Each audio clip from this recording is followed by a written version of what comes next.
சவுலே போ, எவ்வளவு தூரம் போறியோ போடா போடா. இது வரைக்கும் என் பிள்ளைகளை துன்புறுத்தினேன், என் பிள்ளை அருமை பிள்ளை ஸ்தேவான் சாகரத்துக்கு கூட நீ காரணமா இருந்துட்ட, போடா.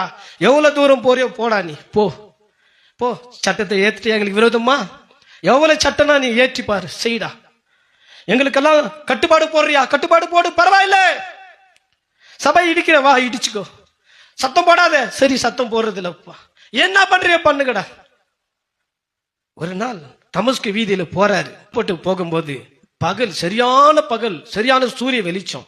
அந்த சூரிய வெளிச்சத்தை காட்டிலும் பல மடங்கு ஒரு வெளிச்சம், ஒரு பிரகாசம் உதிக்குது. இது அப்போஸ்தலர் நடவடிக்கைகள் 9ஆம் அதிகாரத்துல சொல்லப்பட்டு இருக்கு.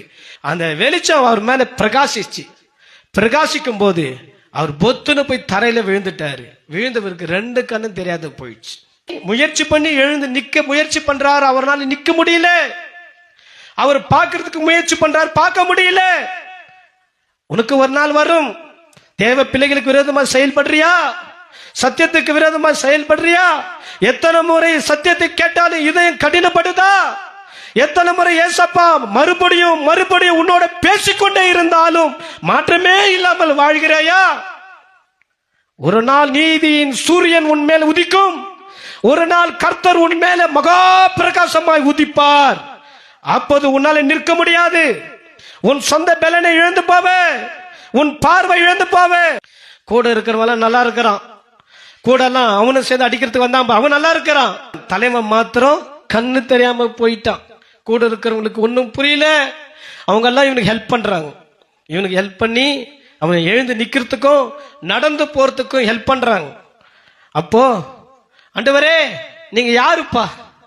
இவ்வளவு வெளிச்சமா என் மேல பிரகாசித்து, இவ்வளவு வெளிச்சத்துல எனக்கு தரிசனமாகி என் கண்களே பறி போனதேப்பா.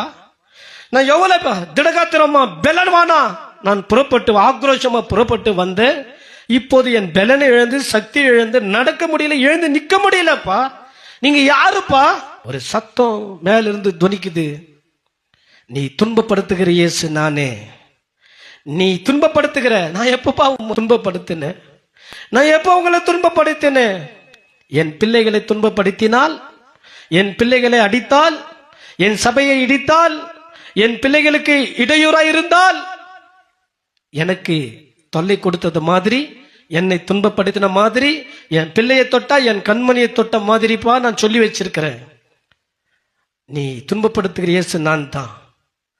ஒன்னு புரியல, ஒன்னு தெரியல, ஒன்னே ஒன்னு சொல்றான். இது வரைக்கும் நான் எப்படியோ இருந்துட்டேன். இப்போ உங்ககிட்ட நான் கேட்கிறேன், ஆண்டவரே நான் என்ன செய்ய